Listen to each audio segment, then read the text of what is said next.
또 오늘 또 이 자리를 또 빛내주시기 위해서 박준모 우리 안양시 의원님도 자리하셨습니다. 네, 박수로 네, 아니 잠시 앞에 나와서 인사하시죠. 네. 네.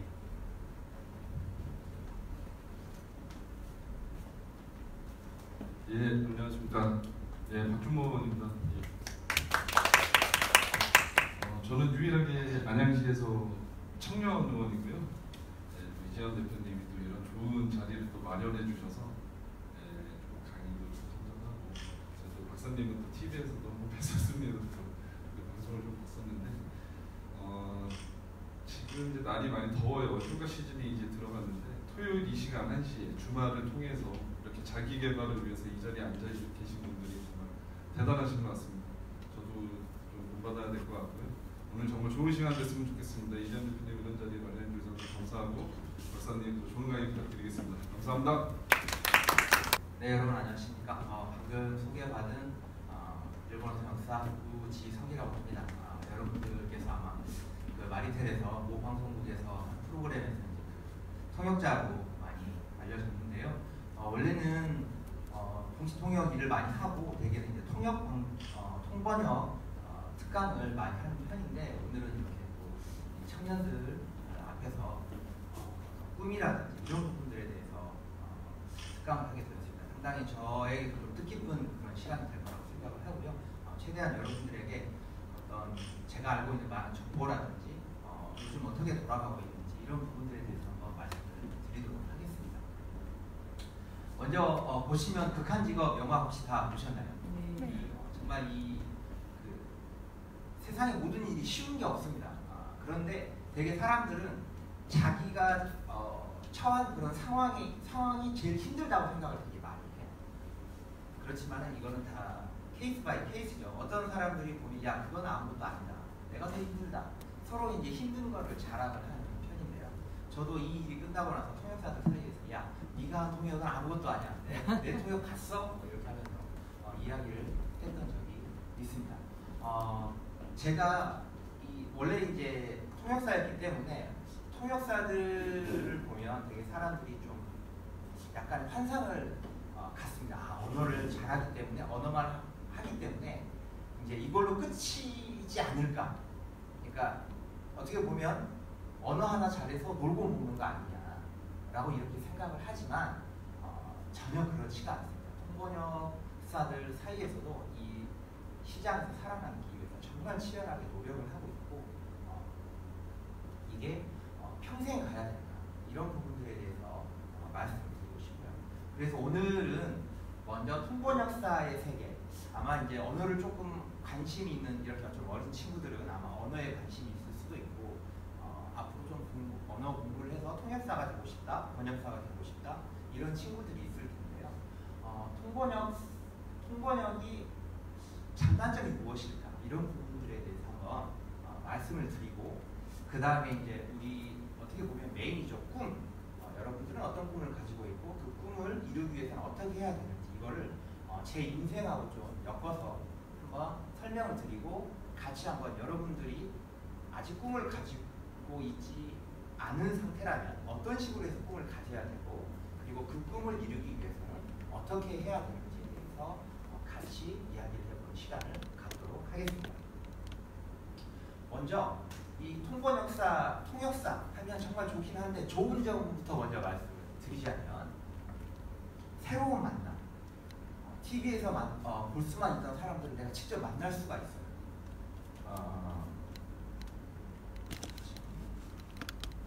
포인터가 예. 누르시면 됩니다. 예, 보고. 이쪽에 계신 분 혹시 누구를 아시는 분 있나요?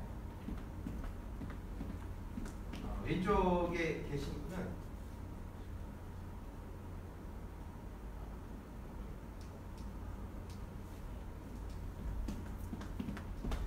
이분은 일본의 간 나오는 중 요즘 한일 관계가 워낙 안 좋다 보니까 다행입니다. 제가 아베 총리하고 통역을 안 해서 다행이다라는 생각이 드는데, 간 나오는 중 민주당 시절에 계셨던 총리입니다.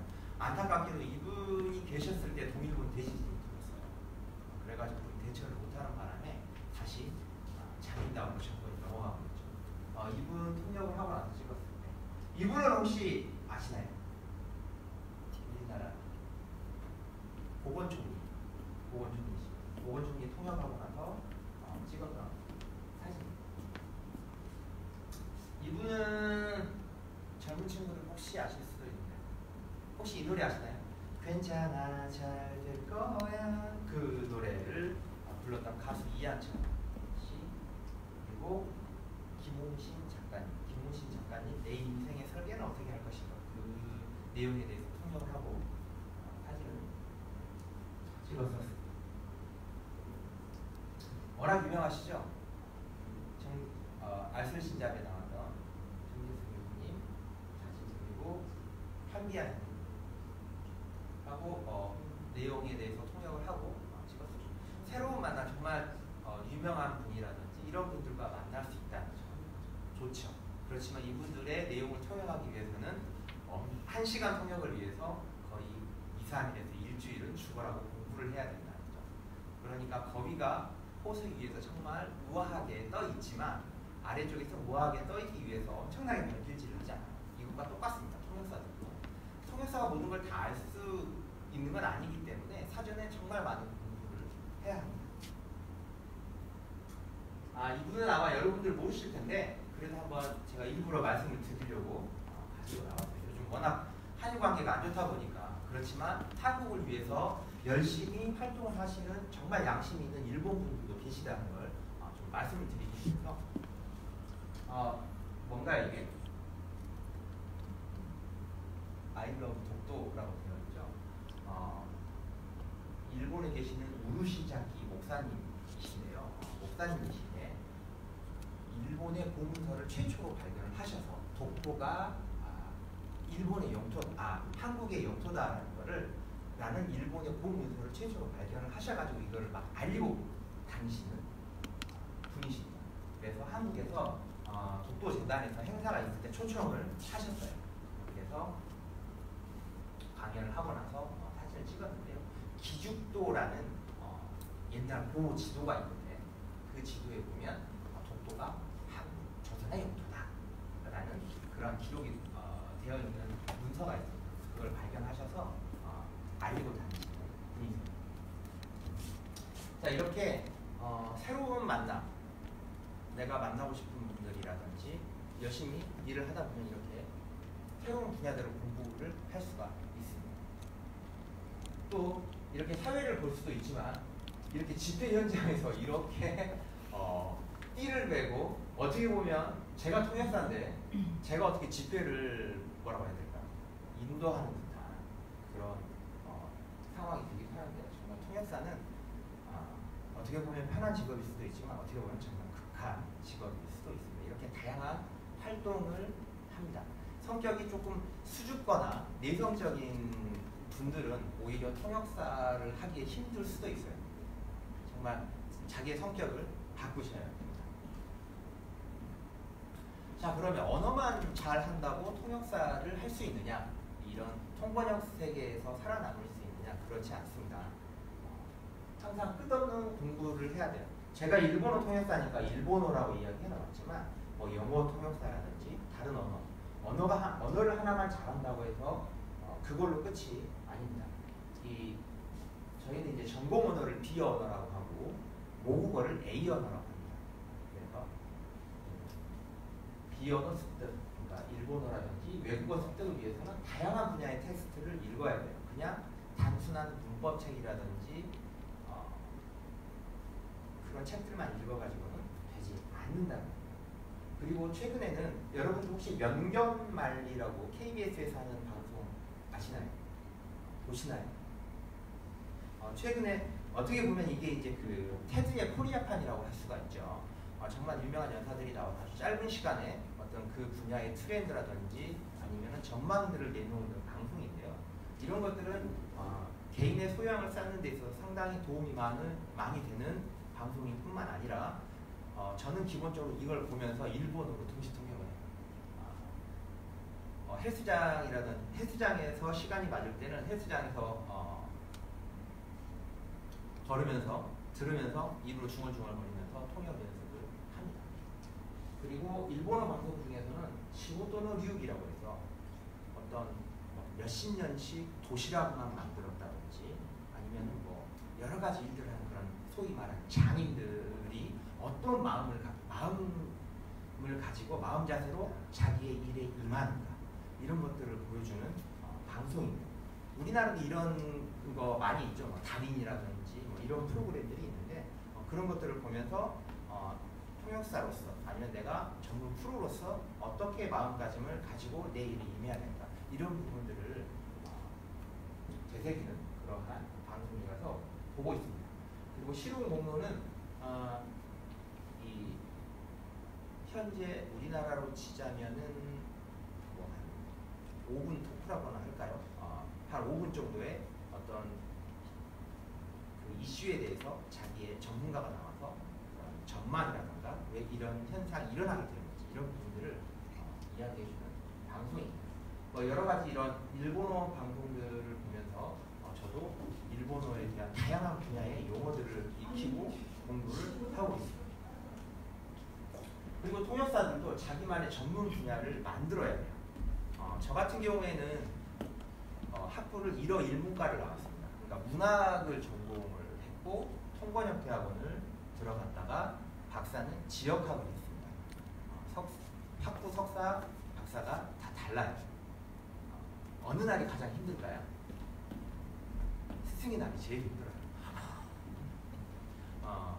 석박사가 다 똑같은 학교를 다니면 뭐 스승의 날 때 행사 한 군데만 가면 되지만 저는 석박사도 다르기 때문에 다 행사를 다 참석을 못하지만 뭐 문자도 보내야 되고 안부 인사도 드려야 되고 이러다 보니까 스승의 날이 상당히 힘든 것 같습니다. anyway, 통역사는 다 무슨 영어 언어만 전공한 사람들이 하느냐 그렇지 않아요. 오히려 뭐 화학과라든지 미대라든지 이런 데에서 온 친구들이 처음에는 언어가 살짝 딸려서 대학원 다닐 때 많이 힘들어하지만 오히려 졸업을 하고 나면 이 친구들이 강점이 있어요.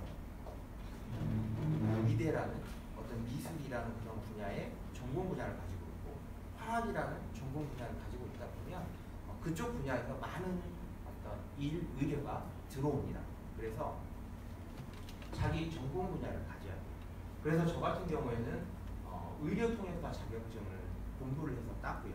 그 다음에 법정 통역사 현재 등록을 해서 활동을 하고 있습니다.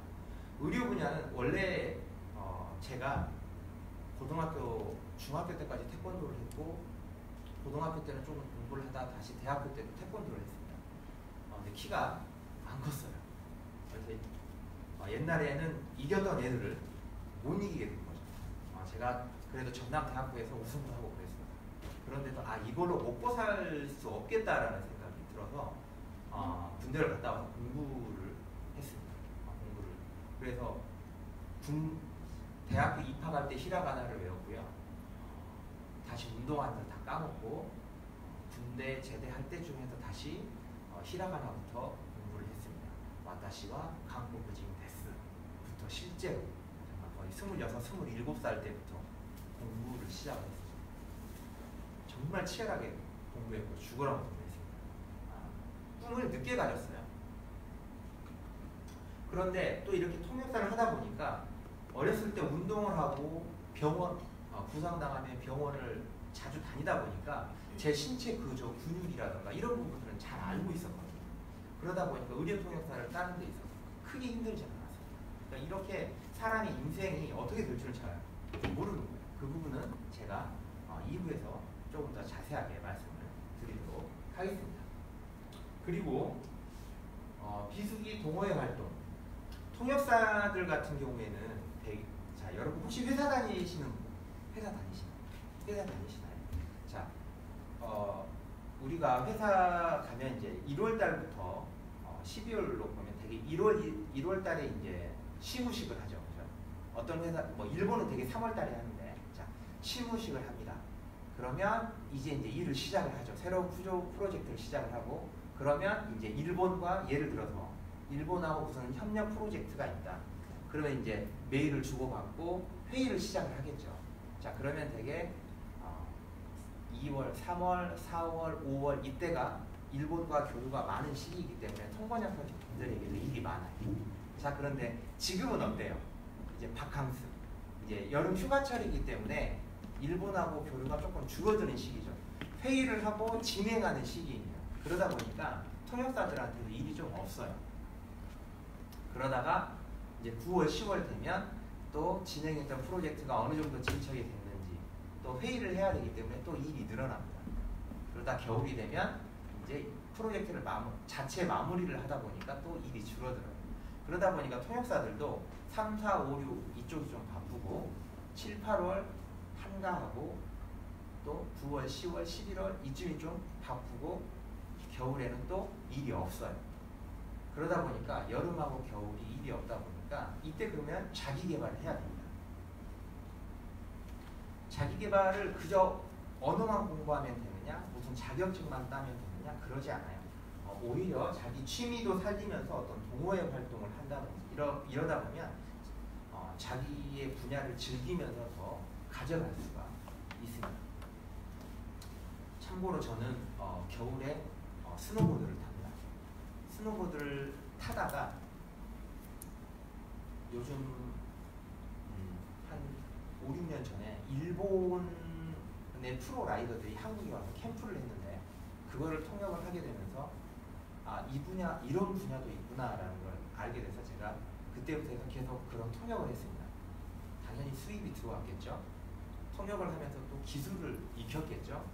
제가 지금 한국에서는 2명밖에 없는 그레이 스노우보드라는 그 스노우보드 제조 업체의 프로 라이더입니다. 그러니까 이렇게 취미가 직업이 될 수도 있고 그런 취미를 살려서 직업으로 만들어 갈 수도 있습니다. 자, 간단하게 통역 부분. 통역을 되게 하면 언어를 하고 오면 되게 우리나라 사람들은 너 이제 동시 통역 가능하니? 라고 물어봅니다. 여러분, 동시 통역은 제가 동시 통역을 할 수 있어서 이야기하는 게 아니라 아무나 할 수 있는 게 아니에요. 트레이닝을 해야만 할 수 있는 거예요. 그런데 이 친구들은 동시 통역의 개념도 모르면서 동시 통역이라고 이야기하는 경우가 되게 사람들이 많이 있습니다. 근데 순차 통역이라는 말은 또 이야기하면 잘 몰라요. 순차 통역이 뭐지? 라고 생각을 많이 합니다. 뭐 리스퍼링, 원격 통역, 릴레이 통역 뭐 이런 식의 통역의 종류가 다양합니다. 동시 통역 같은 경우에는 되게 통역사가 저쪽 뒤쪽에 따로 마련된 부스 속에서 이야기를 하면 청중들은 리시버를 통해서 듣죠. 그래서 제가 이 연사가 이렇게 이야기하고 있으면 리시버를 통해서 바로 동시로 뭐 일본어라든지 영어로 나가는 이런 거를 동시 통역이라고 합니다. 그런데 되게 일반 사람들이 착각하는 게 순차 통역을 동시 통역이라고 생각하는 경우가 많아요. 순차 통역 같은 경우에는 연사가 이렇게 이야기를 하고 어느 정도 1분에서 5분 사이에 이야기를 하고 난 다음에 멈추면 그때 다시 통역사가 이야기를 하는 거죠. 그렇기 때문에 외국어, 한국어, 외국어, 한국어 이렇게 왔다 갔다 하는 거예요. 그런데 이 부분을 되게 사람들은 연사가 끝나자마자 바로 이거를 통역을 하기 때문에 이게 동시 통역이다라고 생각하는 경우가 많은데 그게 아니고 이거는 순차 통역이라고 합니다. 자, 그렇다 보면 이 두 개의 차이점은 동시 통역은 연사가 이야기할 때 리시버로 바로 듣기 때문에 회의 시간을 줄일 수가 있어요. 근데 단점은 통역의 질이 떨어질 수가 있습니다. 수정을 못하도 연사는 계속 이야기를 하고 있기 때문에. 그런데 순차 통역의 단점은 회의 시간이 길어요. 내가 연사가 이야기하고 그 다음에 다시 통역사가 이야기를 해야 되기 때문에. 그렇지만 통역의 질은 높습니다.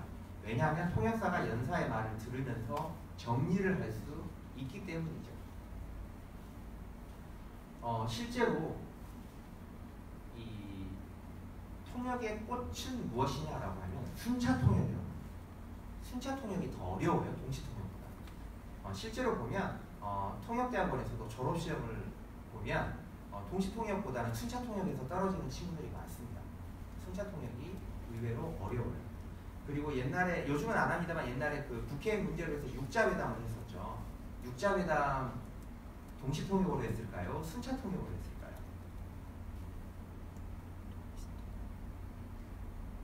육자회담이니까 시간도 많이 걸리고 이래서 동시통역했을 것 같죠. 순차통역했어요. 북해인 문제 얼마나 민감해요. 통역의 질이 높다. 언어 하나하나에 뉘앙스까지 전달해야 되기 때문에 물론 제가 거기에 참석을 하지 않았지만 거기에 참석했던 사람에게 이제 간접적으로 들은 이야기입니다.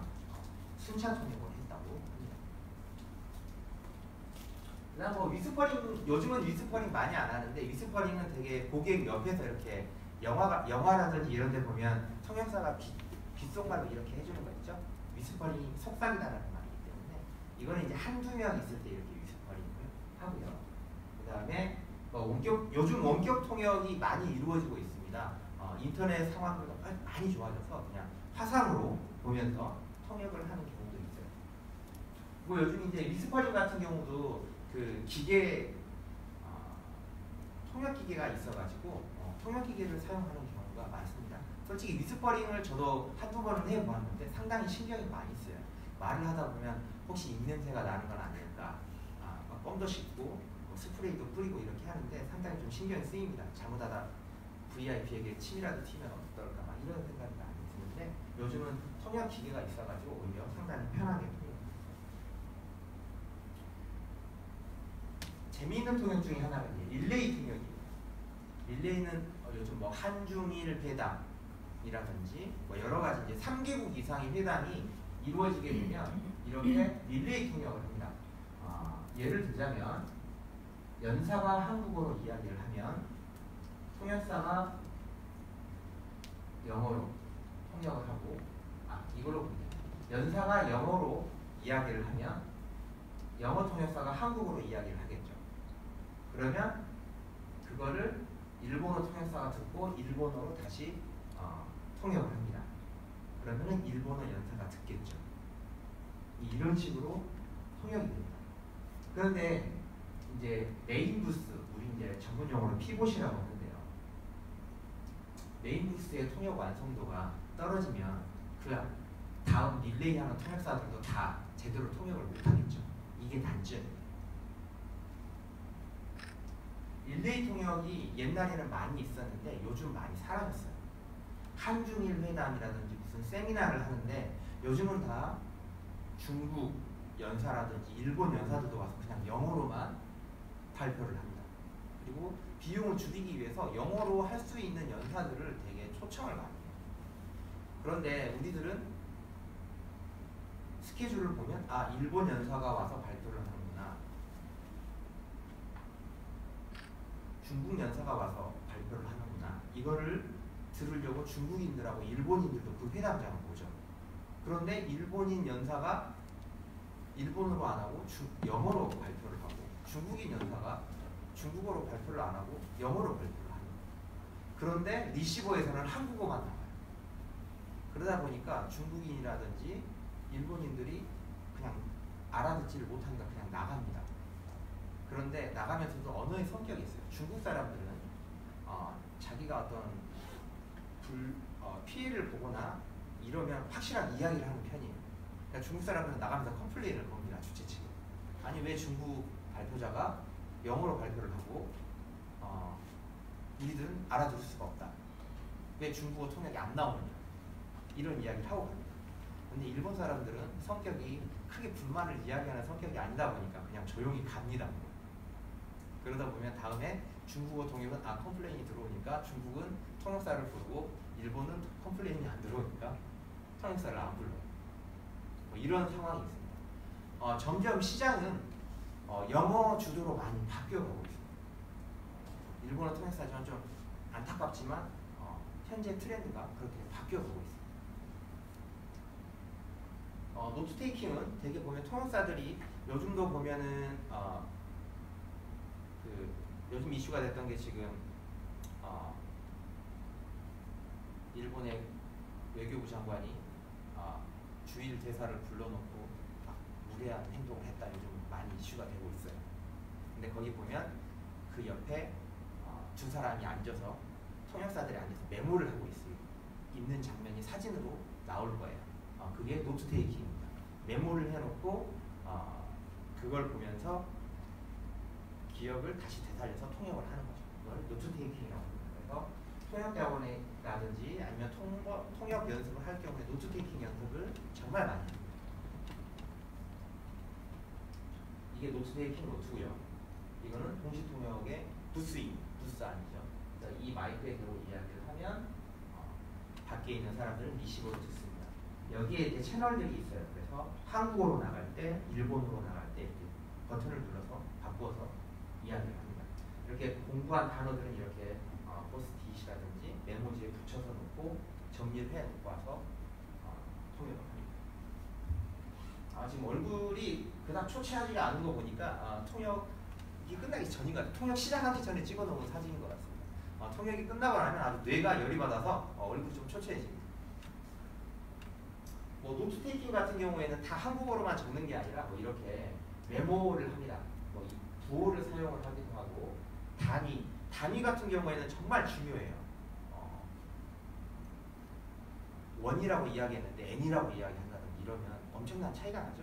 그런 부분들을 잘 들어야 돼요.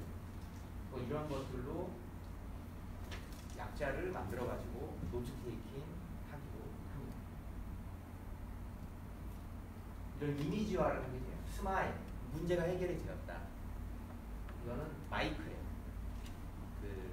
국회라든지 이런 데 가면 마이크 있죠? 이렇게 뽑아갈 때 움직이면서 하는 마이크, 자동차 이런 거는 상황이 악화됐다고 무대에서 건물 회사 이거는 보다인데 볼 견자에서 아래 것만 갖다가 제가 띄어서 만들어 놓은 거예요. 이런 식으로 해서 기호를 만드는 거예요. 자기가 편하게. 저는 사람이네 위에 하면 고령자고 사람이네 아래쪽에 하면 청년 젊은이에요.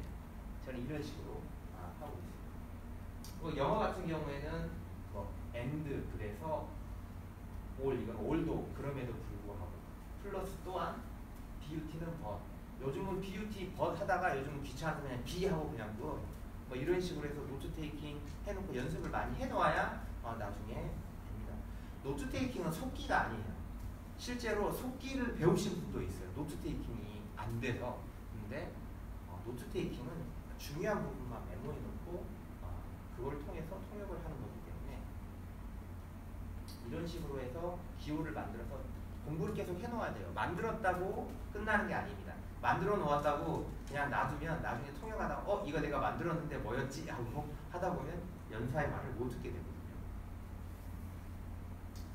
중요한 게 시제죠. 앞으로 우리가 이걸 하겠습니다. 근데 우리가 이걸 했습니다 해버리면 큰일 나죠. 그래서 이런 것들 시제. 현 시점을 통해서 앞으로, 지금까지. 저는 동사가 있어요. 동사에 이렇게 해놓으면 앞으로 해갈 것이다. 이열구라든지 동사의 밑에 이렇게 그어놓으면 과거에 뭐 했다. 그 다음에 연, 월, 일 이렇게 한자 획수가 작은 거는 상당히 눈에 확 들어오기 때문에 이런 것들을 가지고 특히 저는 이제 일본어과다 보니 한자를 쓰기 때문에 이런 식으로 해서 많이 씁니다.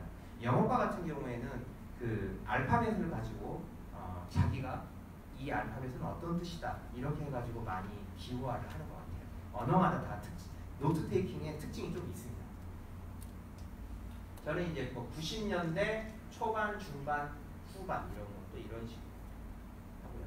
마이너스 작년 플러스 내년 이렇게 해가지고 이런 식의 노트 테이킹을 해서 실제로 보면 이런 식으로 노트 테이킹을 하고 한 문장이 끝날 때마다 이렇게 그어줘야 돼요.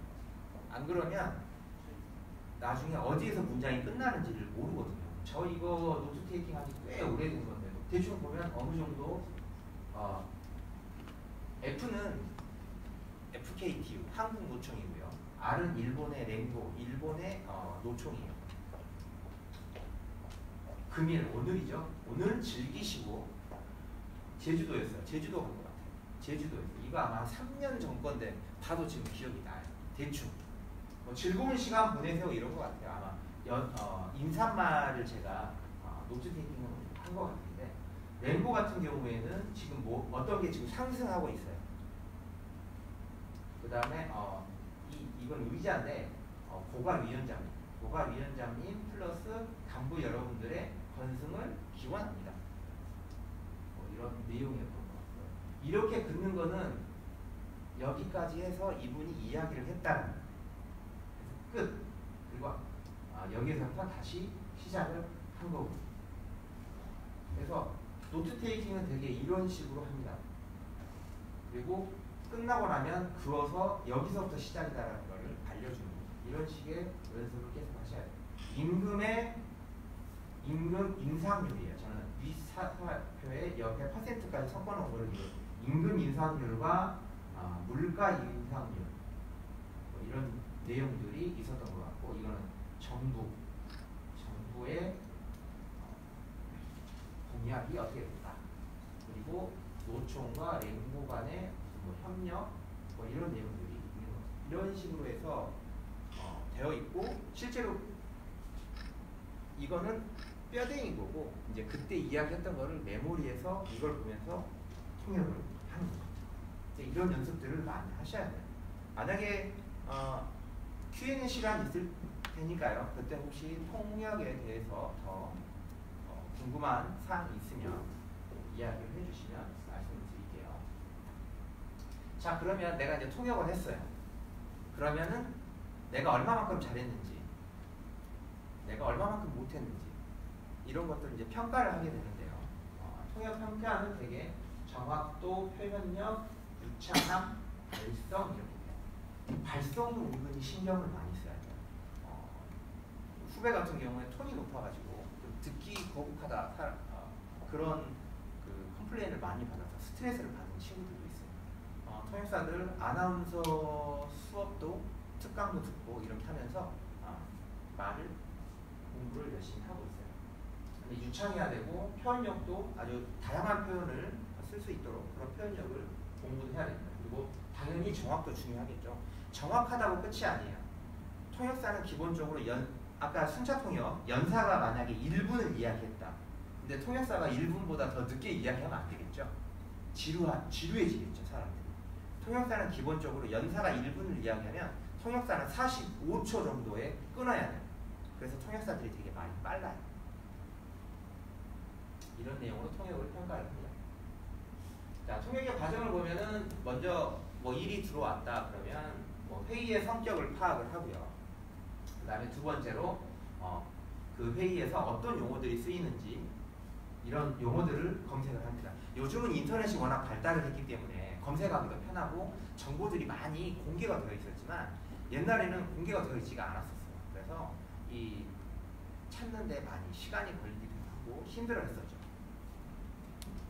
그리고 세 번째, 연사와 사전에 미팅을 가지면 정말 좋습니다. 연사가 어떤 내용으로 발표 자료를 그대로 사용을 하는지 아니면은 다른 내용으로 이야기를 할 건지, 그리고 어떤 내용, 여기에 안 나온 이런 내용도 내가 이야기를 할 건지 이런 부분들을 이야기를 해주기 때문에 사전 미팅을 하면서 어떤 내용, 어떤 단어를 사용을 하는지를 미리 숙지해 놓는 게 통역의 질을 높이는 데 있어서 아주 중요한 사항이라고 할 수가 있습니다.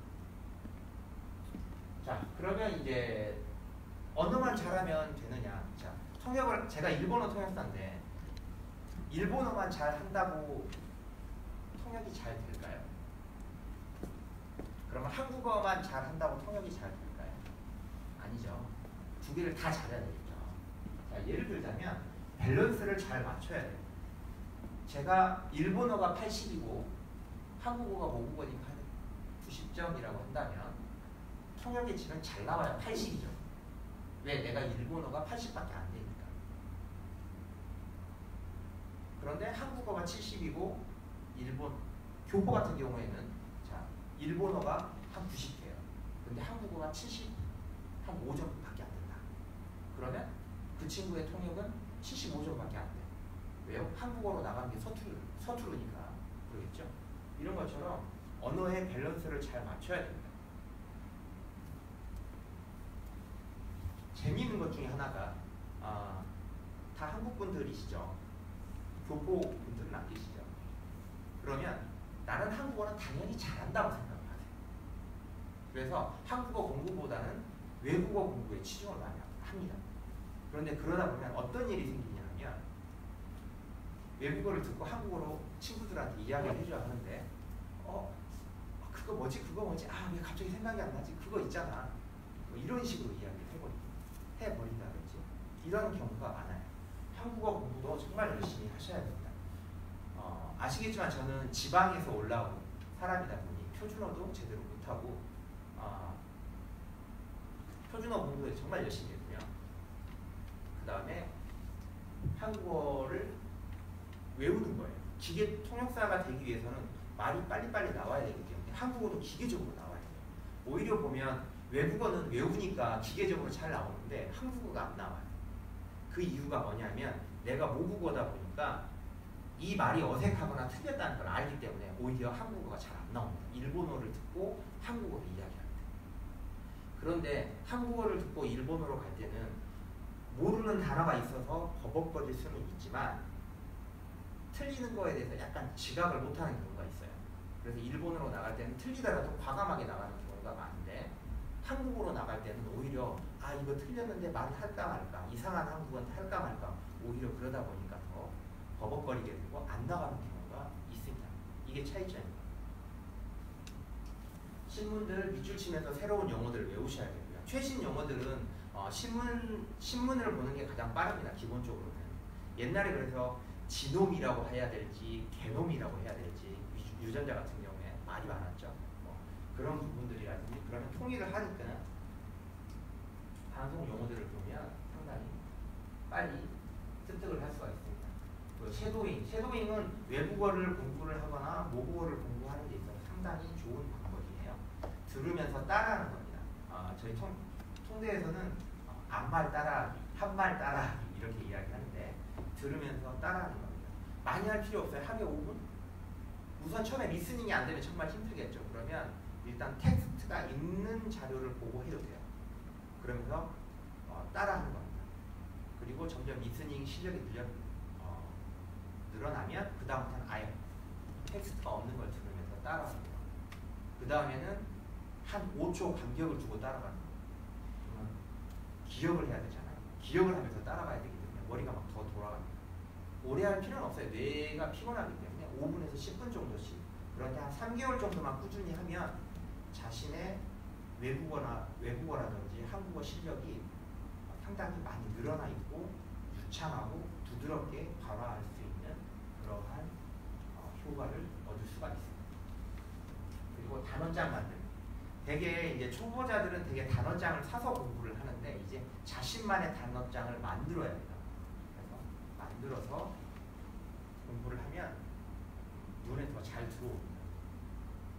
그리고 그냥 단어장만 만들지 말고 단어의 어떤 지역이라든지 어떤 문화라든지 이런 거 관련된 것들이 있으면 그런 것들도 다 메모를 해서 공부를 해놓으면 좋습니다. 한국어 같은 경우에도 신문기사 큰 소리로 내서 읽는 연습 많이 해야 되고요.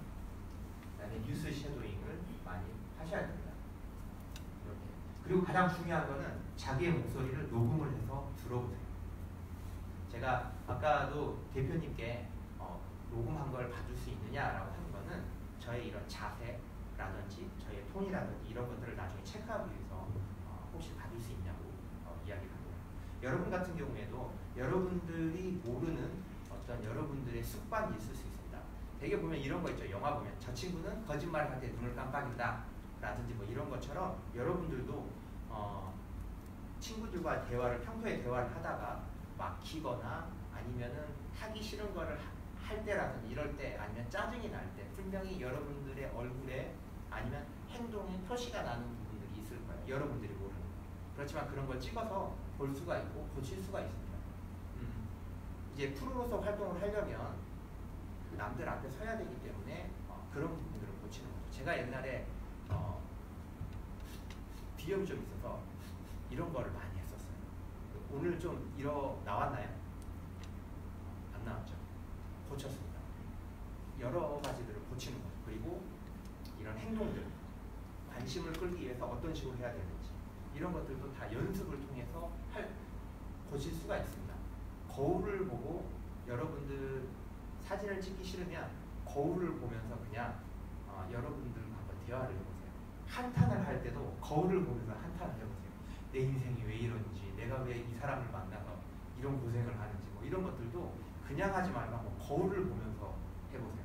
그러면 여러분들 남들이 나를 어떻게 보는지를 여러분들의 눈으로 직접 볼 수가 있습니다. 꼭 녹음을 해보거나 녹화를 해보세요. 여러분들의 말 다릅니다. 그리고 시사상식, 다양한 분야의 시사상식을 키워야 합니다. 학생이죠. 지금 몇 학년? 대학 졸업했어요. 아, 대학 졸업했어요. 미안해요. 저는 너무 동안이어서 이제 고등학생이나 아니면 중학생이나 그 다양한 분야에 공부를 하고 공부를 해야 됩니다. 특히 이제 자기 분야 언어, 한국 분야는 당연히 알아야 되겠죠. 외국 사람들이 와서 물어볼 때도 있기 때문에 이런 것들도 기본적인 것들은 알고 계셔야 되고, 일본에 대한 역사라든지 주변 상식들도 알고 있는 게 좋습니다.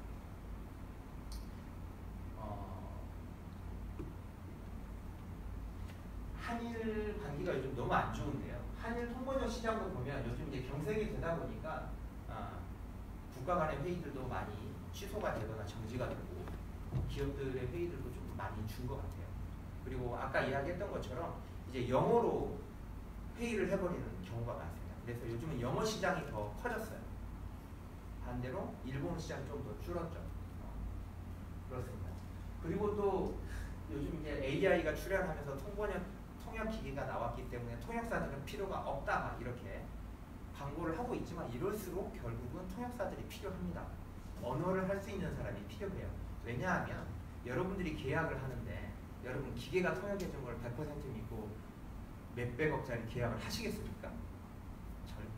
절대 못합니다. 만약에 기계의 실수였다고 한다면 누가 피해를 보상을 해줄 거예요? 그 번역 회사가 피해를 보상을 해줄까요? 그렇지 않습니다. 결국은 사람이 필요하고, 아직 현재 단계에서는 사람이 필요해요. 그리고 요즘 이제 번역 툴이라는 게 있어요. 번역 툴은 뭐냐면 매뉴얼 같은 것을 보면 반복되는 단어들이 많죠. 이걸 번역 툴이 알아서 한번 처음에 나왔을 때 번역을 하면 그 아래쪽에 나왔던 단어는 자동으로 번역을 해줍니다. 그렇게 되면 번역을 하기가 상당히 편해지겠죠. 이런 번역 툴이 있습니다. 그래서 요즘은 번역 회사에서는 번역 툴을 사용하지 못하면은 번역 회사에서 일을 못하는 그런 상황이 있어요. 물론 책 번역이라든지 문학 번역은 다릅니다. 이런 매뉴얼 번역이라든지 이런 분야에서 그렇다. 그리고 통역만 해서 먹고 살기 힘들다. 왜냐? 특히 우리나라 같은 경우에는 통역사의 뭐라고 해야 될까? 통역사로서 활동할 수 있는 시간이 좀 짧아요. 나이가 드신 분들이 통역을 할 수 있는 자리가 좀 적습니다. 젊은 친구들은 원해요. 적당히 경력이 쌓인 통역사들, 60대 넘어가서 통역하시는 분이 좀 일본어 같은 경우는 별로 없는 걸로 알고 있어요.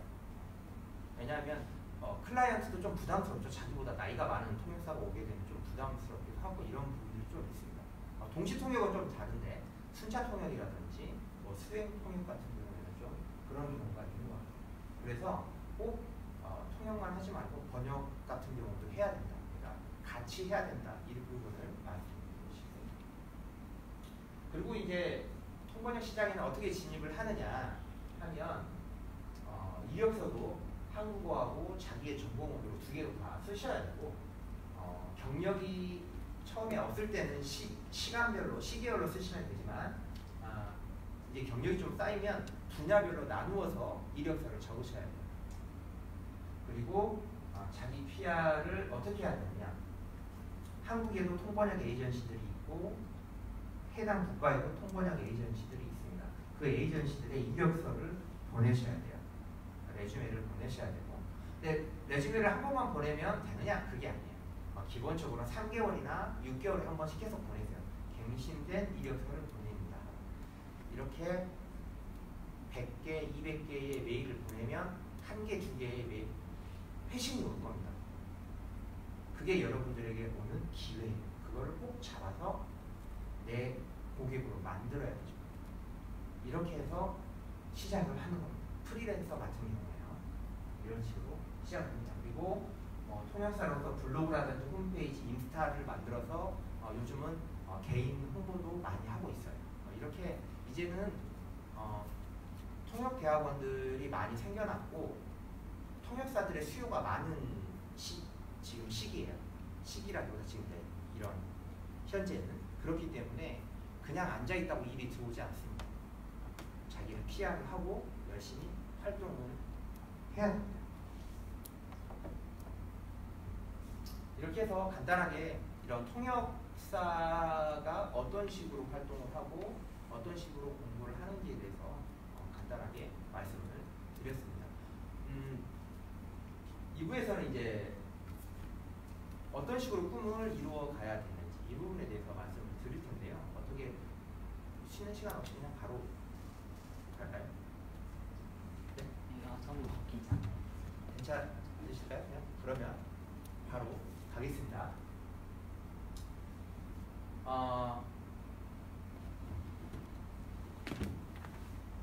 꿈이 뭐예요? 저는 그 정신건강 쪽 사회복지사께서 제가 지역 사회에 좀 영향을 미칩니다. 그러니까 정신 장애에 대해서 좀 인식 바꾸고 지금은 장애인들한테만 초점이 맞춰져 있는데 거기서 업그레이드돼서 장애를 가지지 않는 일반인들도 정신 건강을 좀 높일 수 있도록 기여를 하면 좋겠다라는 생각을 갖고 있어요. 대단하시네요. 꿈이 뭐세요? 저는 사회복지사인데요. 네. 네, 저 한 사람이 좋은 사람으로 생활하는 것 자체 그리고 기회가 있을 때 참여하고 실천하는 것이 사회를 더 밝게 하는 데 일조할 수 있겠다 생각해서 계속 배우고 있습니다. 네. 자, 혹시 꿈이 없는 분? 꿈이 무엇인가요? 저는 공사나 뭐나 형식적인 경우가 많이 있는 것 같아요. 또 바로잡아 질서를 바로잡고 지금은 이제 노숙자 공동체를 만들려고 지금 이제 창업 교육 지금 받고 있고요. 지금 이제 소셜 벤처에서 아마 잘하면 이제 발표도 해야 될 것 같은데 노숙자 공동체가 지역에 또 문제를 일으키는 경우가 많이 있어요. 그래서 이제 그거를 노숙자들도 사람인지라 이제 좀 잘 수 있는 곳과 일할 수 있는 곳 그걸 한꺼번에 같이 엮어주려고요. 꿈이 무엇인가요? 네. 저는 지금 외국계 회사에서 PR 매니저인데요. PR 좀 제가 원하는 회사에 가서 PR 디렉터가 되고 싶어서. 네. 저는 정해진 직업 같은 건 아직 생각해보진 않았는데 관심 있는 분야가 문화 쪽이나 스포츠 쪽이어서 그런 쪽으로 해서 문화 쪽은 판권 작업하는 그런 일에도 관심이 있고 스포츠는 기자 쪽에 관심이 있어요. 꿈은 다양합니다. 초등학교 때 뭐 대통령, 과학자 많죠. 제가 기억하기로는 초등학교 때 저는 꿈이 과학자였고 초등학교, 중학교 때 납땜 이런 거에서 키트 만드는 걸 엄청 좋아했습니다. 이런 거 있죠. 영화 보면 그 문에다가 전기 자국 같은 거 붙여놓고 문 잡으면 찌릿하는 거 그거 키트 사서 집에다 달아놨다 어머니한테 죽도록 맞은 적도 있었습니다. 쓸데없는 거 돈 주고 만들었다고. 중학교 때부터 꿈이 외교관이었습니다. 완전 깡촌에 살았는데 영어 공부를 하기 시작하니까 너무 재밌는 거예요. 외국어를 공부한다는 것 자체가. 그래서 외교관이 돼야 되겠다 이런 생각을 했습니다. 그러다가 대학교에 와서 군대 갔다 와서 이제 어쩔 수 없이 공부를 이제 일어일문가다 보니 일본어를 시작을 했고 공부를 해서 취업을 했습니다. 취업을 했는데 친구들이 너는 외국에 가서 공부도 하고 왔는데 연봉을 이거밖에 못 받냐? 라는 말이 열이 받아서 다시 공부해야 되겠다 해서 공부해서 통역대학원을 갔습니다. 초등학대학원을 와서 졸업을 하고 또 취업을 했는데 2개월 하고 직장 사람들의 제 직장 상사들을 보니까 이런 식으로 살기 싫어서 또 나왔습니다. 그래서 프리를 지금 계속 하고 있고 하다 보니 남자가 통번역 시장에서 살아남기도 좀 힘들고 그래서 공부를 또 시작했습니다. 그래서 박사를 땄습니다. 박사는 지금 수료 이제 다음 학기에 이제 논문 심사 들어가는데요. 어떻게 보면 제대로 된 직업을 부모님의 입장에서는 못 가진 아들인 거죠. 프리랜서, 말이 좋아 프리랜서지 부모님들 같은 경우에 나이 드신 70대 부모님들께서는 그냥 백수예요. 매달 몇백 이상 월급, 100만 원 이상의 용돈을 들이지 않으면 그냥 백수인 겁니다. 프리랜서라는 거. 그런 삶을 살았는데, 자, 이걸 한번 보시죠. 자, 4차 산업혁명의 영향인데 65%가 밑에 적어놔가지고 뭘까요? 65%. 4차 산업혁명으로 인해서 65%의 뭐가 어떻게 될까요? 영어 다 하시죠? 보시면 65%의 아이들이 초등학교를 들어갑니다. 지금. 근데 끝나요. 워킹. Completely new job. Type that don't yet exist. 아직 현재에 존재하지 않는 직업에 취업할 확률이 있는 애들이에요. 65%. 그 말은 지금 있는 65%의 일이 사라지고 새로운 일이 생긴다는 겁니다. 이 새로운 일이 우리들도 아직 접해보지 못한 직업이라는 거예요. 그래서 이 교육하는 사람들이 앞으로 이 초등학생이나 중학생들에게 어떤 교육을 시켜야 되는지를 엄청 고민을 하는데 자신들도 모르는 거예요. 그러다 보니까 그냥 컴퓨터 열심히 해라는 소리만 하고 그나마 컴퓨터라도 하면 뭐가 되겠지라고 지금 생각을 하고 있는 거예요. 자, 이런 상황에서 자 보세요. 초등학교 지금 들어가면 고등학교까지가 정규니까 12년이잖아요. 그죠? 12년 후면 지금부터 12년 후면은 32년이죠. 2030년, 2030년 이후가 되면 60% 적어도 절반 이상의 일은 사라지고 새로운 일들이 생긴다. 자, 그러면 여러분들이 가지고 있는 직업들이 과연 거기서 살아남을까? 살아남지 못할까? 이런 것도 신문에 많이 나오죠. 뭐 앞으로 전망 있는 직업, 뭐 드론.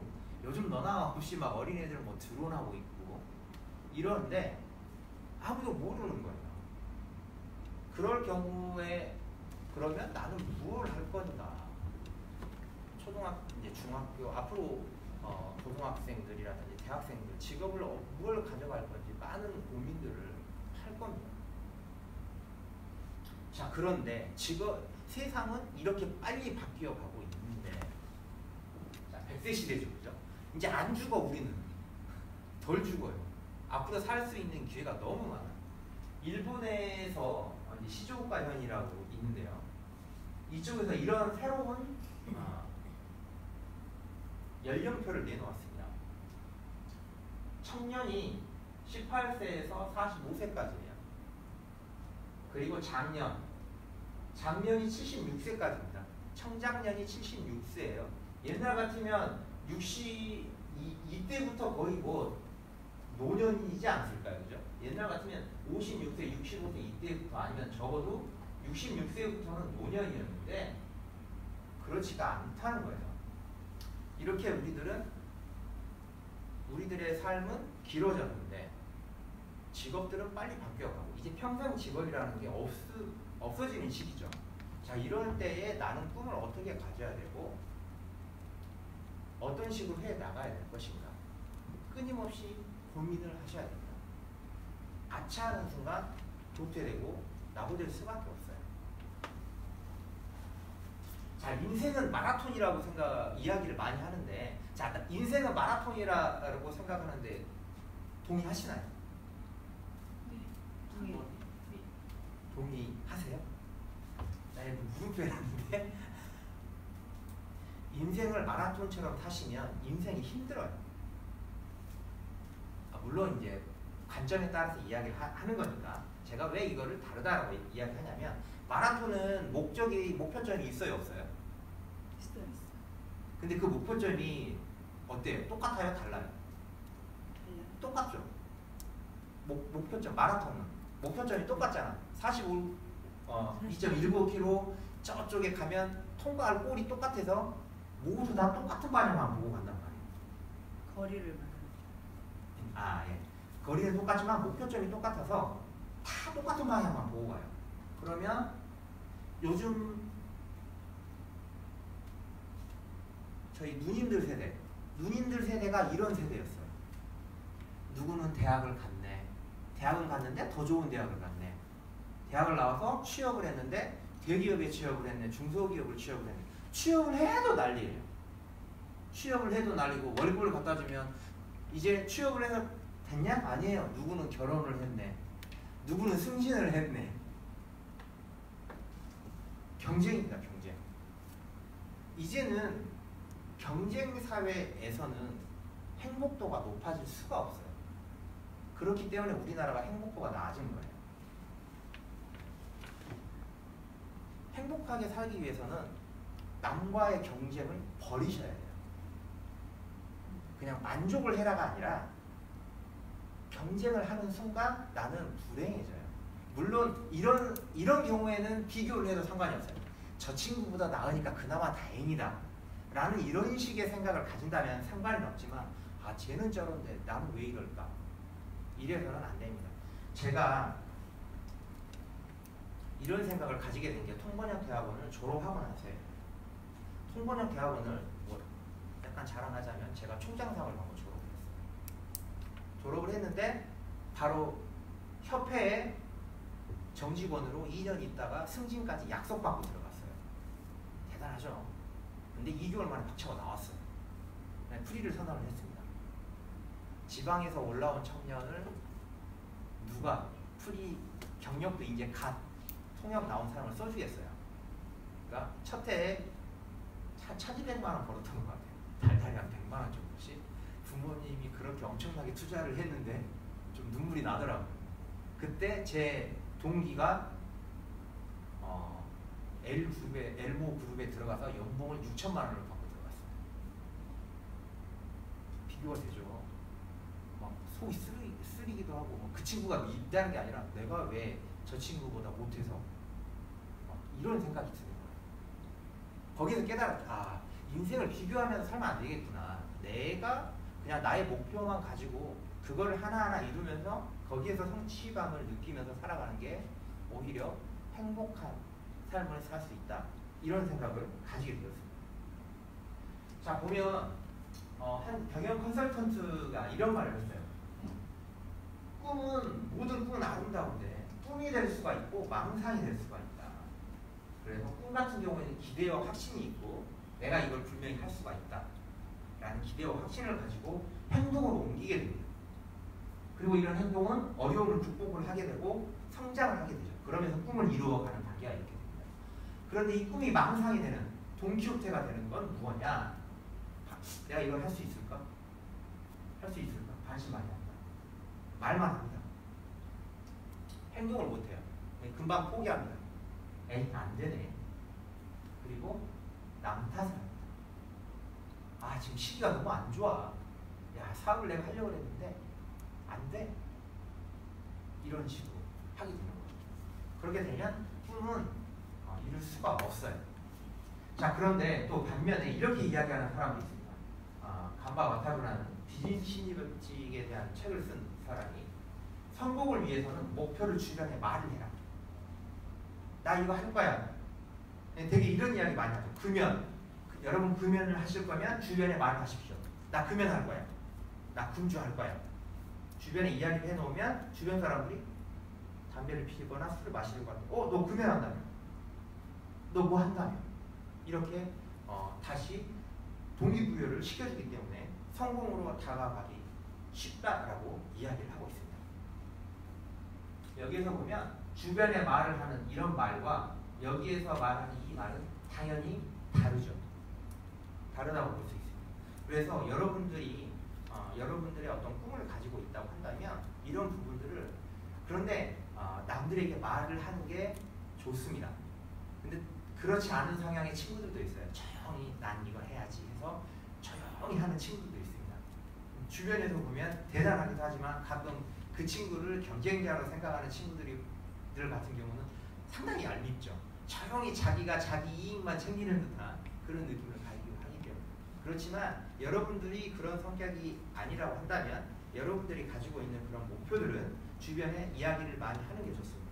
그리고 그렇게 함으로써 내가 저 친구한테 이런 이야기를 해놓았는데 안 하게 되면 내가 괜히 가벼운 사람이 되고 거짓말쟁이 아니면 동표태 같은 그런 사람이 될 수 있기 때문에 조금이라도 하게 된다는 거죠.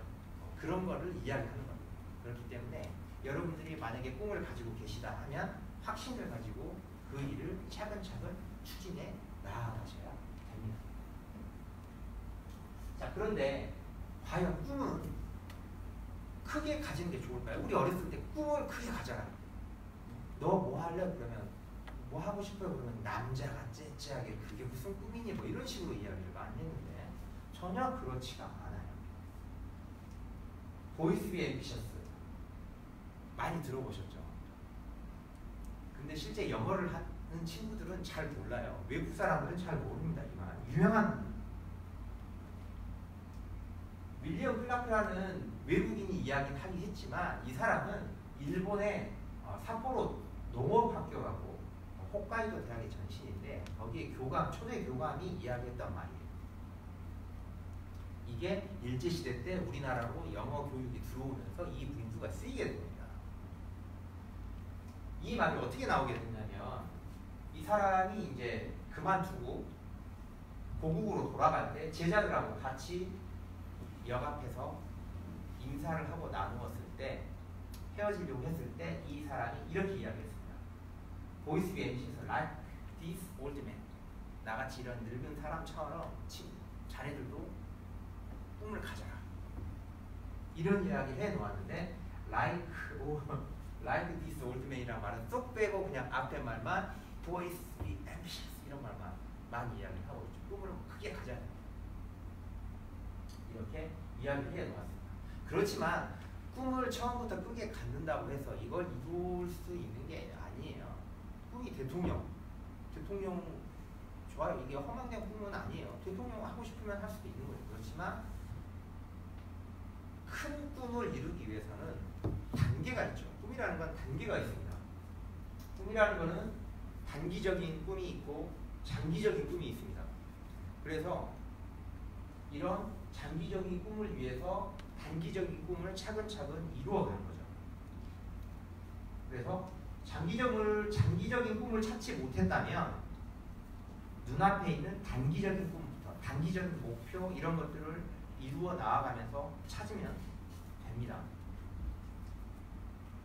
내가 뭘 잘할까? 내 주변에서 내가 잘하는 걸 가지고 하는 거예요.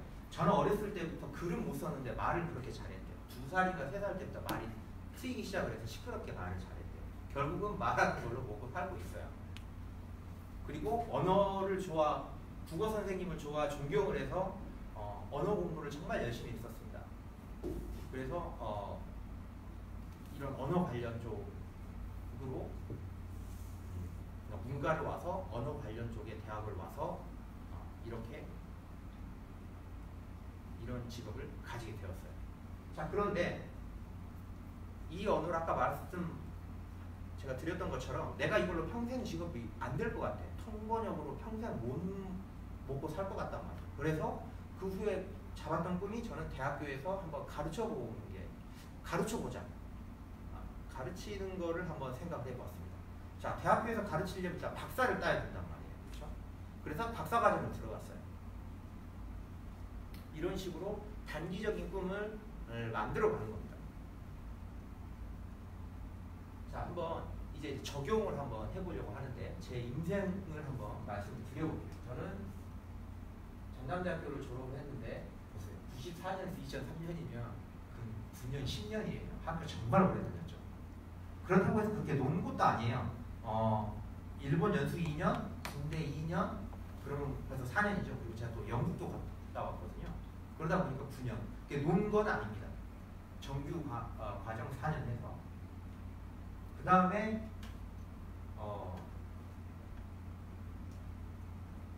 졸업하기 전에 취업을 했다가 그만두고 바로 통번역대학원에 들어왔습니다.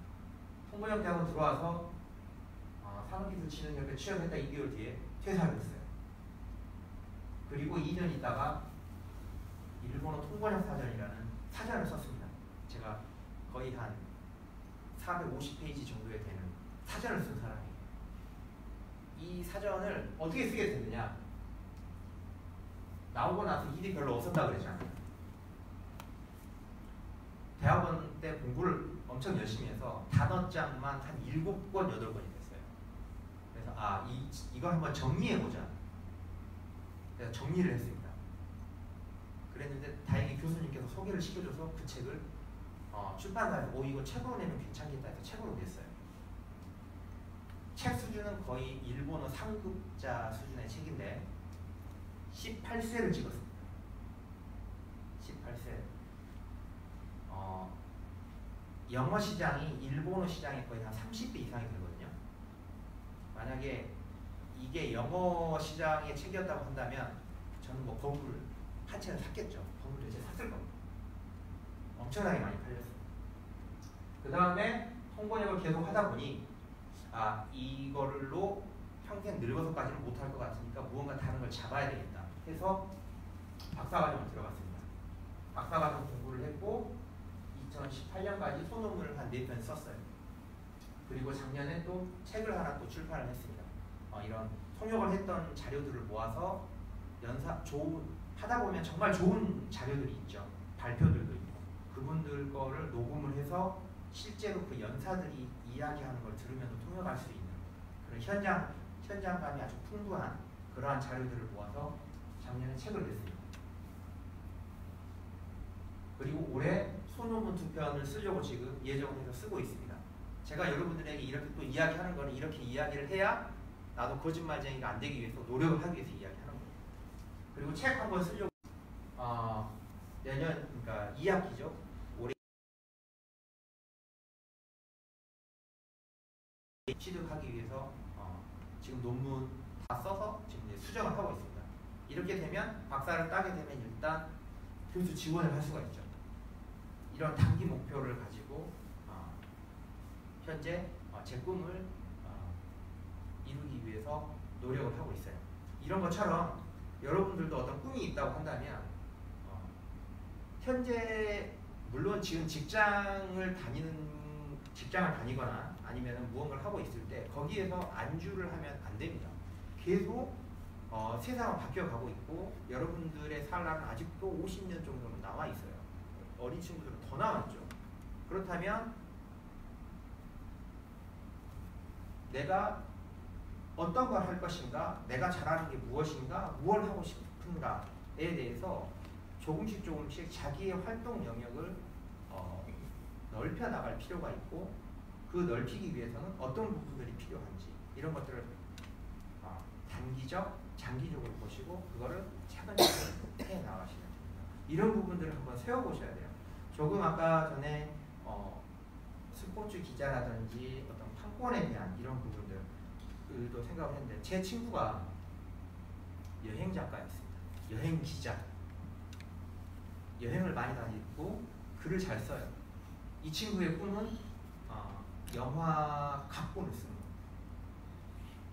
지금 영화 판매를 하고 있어요. 영화 수입을 해서 영화 판매를 하고 있습니다. 지금 유튜브로도 약간 활동을 하고 있는데 여행 기자 했을 때 글 쓰던 그런 것들이 또 많이 도움이 됐다고 해요.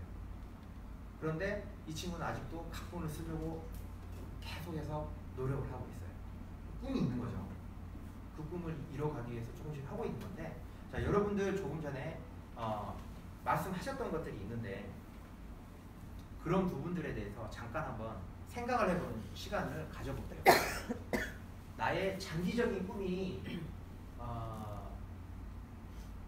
무엇이고 그런 장기적인 꿈을 실현시키기 위해서는 어떤 것들이 필요한지 한번 생각을 해보시고, 장기적인 꿈이 아니더라도 단기적인 꿈이 어떤 것이 있고 그 꿈을 이루기 위해서는 어떻게 해야 될 것인지 이런 부분들 한번 생각을 해보고 왔으면 좋을 것 같습니다.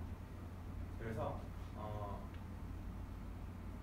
혹시 한번 있으면 메모를 한번 하시고 서로 공유를 했으면 좋겠어요. 원래는 좀 사람이 많이 오기로 되어 있었는데 다 바쁘신지 안 오셔가지고 소수이기 때문에 이야기를 한번 하는 시간을 갖는 것도 좋을 것 같습니다. 그래서 한번 10분, 한 5분에서 10분 정도 시간을 드릴 테니까 여러분들이 생각하는, 아니면 내가 잘하는 건 무엇이고 어떤 걸 해야 될지 모르면 그런 것들도 같이 한번 이 자리에서 이야기를 하면서 서로 의견을 주고받는 그런 시간을 갖도록 하겠습니다. 지금 30분이니까요. 뭐 화장실 다녀오시는 뭐 이런 시간 포함해서 한 40분, 한 10분 정도 쉬면서 그런 시간을 갖고 그 후에 한번 이야기를 같이 나눠보도록 하겠습니다. 네, 수고하셨습니다.